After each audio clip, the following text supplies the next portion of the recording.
a cidade fosse nossa.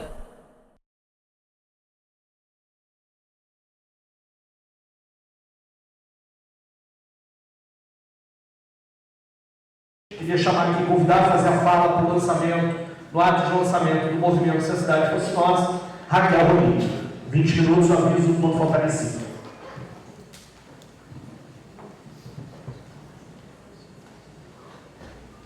Bom, boa noite a todas, a todos presentes. Eu queria muito agradecer a oportunidade, o privilégio de poder estar aqui nesse momento. E eu tenho certeza absoluta que eu só estou aqui nesse momento porque vários companheiros, inclusive eu estou vendo aqui sentados hoje, outros que eu não estou vendo, companheiros da universidade, companheiros ativistas na luta pelo direito à cidade no Rio de Janeiro, companheiros que constituíram os comitês populares da Copa, que pensaram, refletiram, resistiram nesse momento no Rio de Janeiro, me puxaram para cá há alguns anos, quando eu era relatora da ONU do Direito à Moradia Adequada, e me jogaram no meio dessa luta, me ensinaram a ver essa cidade e me ensinaram a amar essa cidade e, portanto, me envolver também com ela. E nós sabemos muito bem que as lutas pelo direito à cidade não são lutas que começaram hoje, nem no mundo e muito menos no Brasil. A gente pode, pelo menos, localizar na história mais recente a plataforma pela reforma urbana, que foi constituída no final dos anos 70, no começo dos anos 80, como um elemento, uma parte importante constituinte da luta pela democracia no Brasil. E se a gente pensa, o que aconteceu com a plataforma da reforma urbana nesses quase 30 anos de existência, daquela plataforma e daquela agenda, pensando que os pilares dessa plataforma são a função social da cidade, o reconhecimento dos direitos plenos dos moradores dos assentamentos informais e populares, das favelas e loteamentos do país, a participação popular, vamos lembrar, a agenda da participação popular como um elemento fundamental da construção, parte desse tripé da agenda da reforma urbana, o quanto isso penetrou também na plataforma e na agenda dos partidos que se formaram naquele momento, naquela luta pela democracia brasileira e que integraram, de alguma maneira, a legalidade, a ordem jurídica, porque a função social da cidade, da propriedade, está lá inscrita na Constituição, porque o direito, e o reconhecimento dos direitos de todos os moradores da cidade, independente da sua condição de posse, independente da sua origem, da sua condição social, está lá inscrito na Constituição, assim como os instrumentos para permitir e viabilizar a participação popular, também está inscrito na Constituição e inúmeros instrumentos jurídicos e legais que estão presentes no Brasil, no nível nacional, mas também no nível estadual e no nível municipal, em várias cidades brasileiras. E embora esteja presente, esteja firmado na Constituição, e ela não tinha esse nome, o movimento pela reforma urbana não se autodenominava de um movimento pelo direito à cidade, mas nada mais era do que isso, um movimento pelo direito à cidade, embora essas palavras de ordem, essas agendas estejam escritas e inscritas na nossa ordem jurídica, elas estão faltando completamente na nossa ordem social, na nossa ordem territorial, na implementação do dia a dia das políticas públicas, ou seja, a reforma urbana, ou a agenda da reforma urbana, não reformou o Estado e a política brasileira, apesar da sua promessa, apesar da importância da sua luta e apesar de tudo aquilo que conseguiu afirmar e inscrever na nossa ordem jurídico e urbanística. E afinal de contas, então, está faltando, né? Tem, mas está faltando. E está faltando o quê? Em primeiro lugar, está faltando romper de vez com a ambiguidade das favelas, dos loteamentos populares, dos assentamentos das nossas cidades, que sobre eles, desde antes e ao longo desse processo de construção da democracia, ainda não ficou claro nunca se são ou não parte da cidade. Porque são, na hora de votar, na hora de distribuir panfleto, na hora de constituir bases eleitorais, mas não são na hora de eliminar as diferenças persistentes que ainda estão presentes, que são diferenças que vão desde a qualidade dos serviços e às vezes até mesmo a existência dos serviços públicos, até a atitude da polícia que entra atirando, chutando e arrebentando a porta em determinados territórios e outros não. Dos serviços públicos que existem como coisas absolutamente básicas, como coleta de lixo e varrição de rua, que existem em determinados territórios e outros não. E por ali afora a gente pode começar a nomear cada uma dessas coisas, que é quando a gente diz, não, continua persistindo a diferença. São parte da cidade na hora de cortar fitinha, na hora de inaugurar a escola, o posto, a quadra, na hora de distribuir título de concessão do direito à moradia em vários assentamentos, em várias favelas, mas não são na hora que estes mesmos títulos não servem para nada no momento da remoção, por exemplo, que é o que aconteceu e continua acontecendo na Vila do Autódromo aqui no Rio de Janeiro e em inúmeros outros assentamentos dessa cidade. Aonde zonas especiais de interesse social,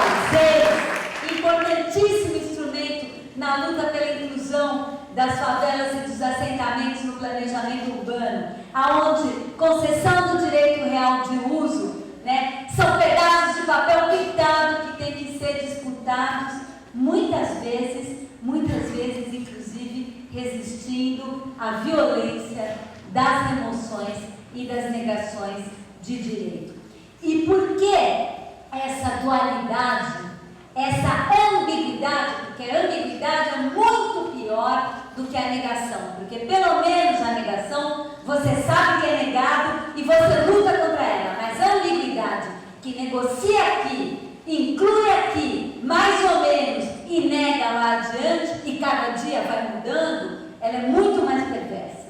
E por que ela não é rompida? Porque o modelo político que se consolidou na transição democrática, né? E aí eu diria, essa transição que não acaba, e não acabou, e não se completou, a transição democrática, que foi, como Vladimir já colocou, conservadora, conciliadora, né? Não rompeu com um modelo, e muito pelo contrário, né? Constituiu uma espécie, né, de acerto com um modelo de política e de gestão urbana que foi, historicamente, formulado por e voltado para a cidade dos negócios. Todo tipo de negócios. E aí a gente pode nomear, talvez, aqueles principais que têm maior controle hoje político sobre as câmaras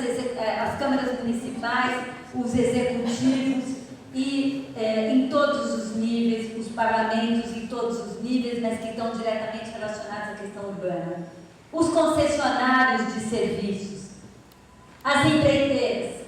as incorporadoras e construtoras. Eu falar aqui que são esses que financiam campanhas é absolutamente chover no molhado. Mas o mais importante do que isso muito, infinitamente mais importante do que o debate sobre a corrupção é o fato de que são esses setores, são esses personagens, são esses atores, nas suas infinitas conexões e coalizões com todo aquele círculo que envolve a elite da cidade, mas também os negócios que transitam em torno dela, negócios de todo tipo, negócios culturais, negócios empresariais, enfim, que fazem parte desta mesma coalizão, são estas que definem as arenas e as formas de definição das políticas públicas. As políticas públicas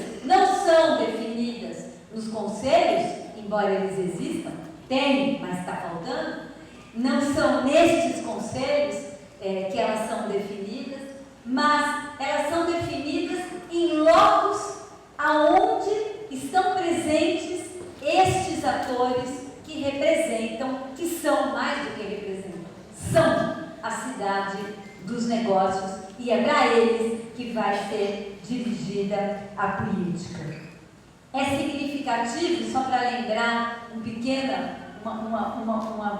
elemento disso, né, quando a gente pensa nas incorporadoras e nas construtoras, como é importante a política urbana, e no Rio de Janeiro isso talvez é o lugar onde ficou mais eloquente, como a política urbana foi voltada totalmente para se abrir frentes de expansão imobiliária para esse complexo imobiliário financeiro. E acho que o epifenômeno mais claro deste é o Porto Maravilha, né? Como se abre um território, como se destina um terreno onde a maioria dos terrenos eram terrenos públicos para a expansão dessa frente. E é significativo, uma notícia que eu vi na semana passada, que fundos de investimento imobiliário, nós estamos falando do complexo imobiliário financeiro, é ele que estrutura essa frente de expansão dos negócios na cidade. Fundos de investimento se reuniram na semana passada com o secretário de Segurança aqui do Rio de Janeiro para se disponibilizar a ser os novos financiadores das UPPs que ocupam militarmente as favelas da cidade. Mais que isso, além da expansão, dessa frente de expansão imobiliária, o Estado, o setor público, está completamente estruturado a partir desta linguagem, porque está estruturado para se relacionar com esses setores. É dessa forma que ele está, a língua que ele fala. Quando a gente pensa qual é, por exemplo, a linguagem do planejamento urbano, do zoneamento, dos controles de uso e ocupação do solo, é aquela linguagem, não é a linguagem daqueles que constroem o espaço, daqueles que estão vivendo na sua vida cotidiana. É exatamente ela, né, que não apenas define qual é a linguagem, portanto define qual é o interlocutor, mas também transforma o viver, ou seja, a moradia das maiorias, o sobreviver, portanto as formas de produzir e de comerciar e de sobreviver das maiorias populares e ilegais, irregulares e, portanto,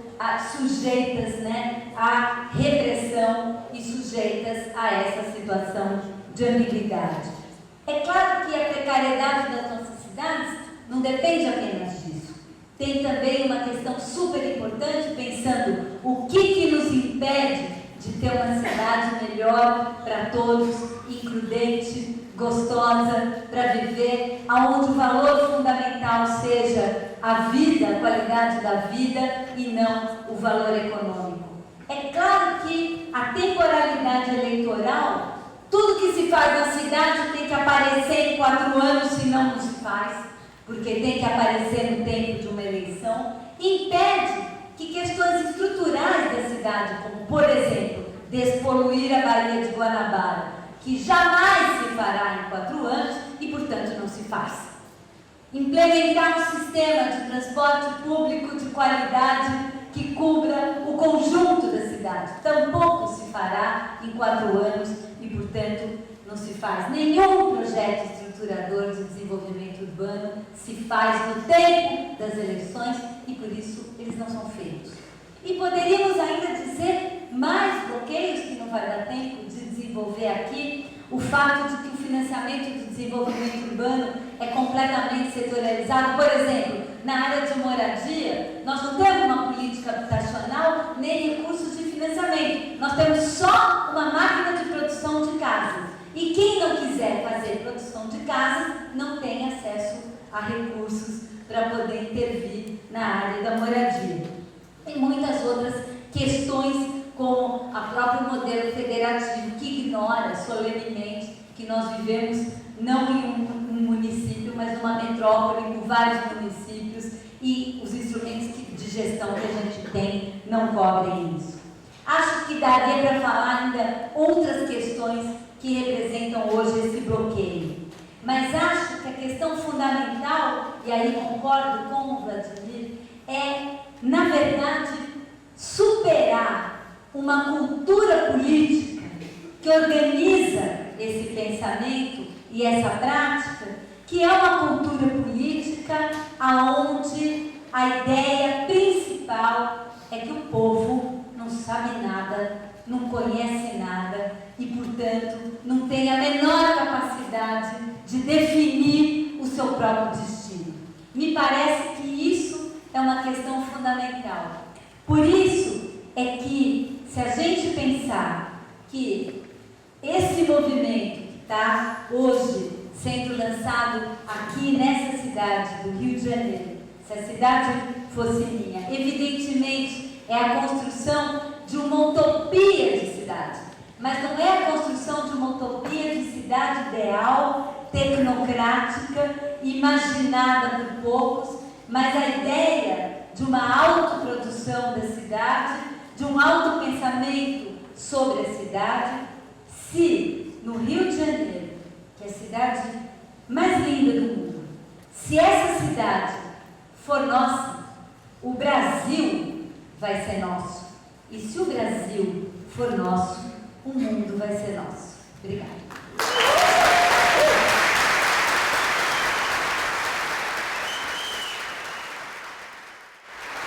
Se a cidade fosse nossa,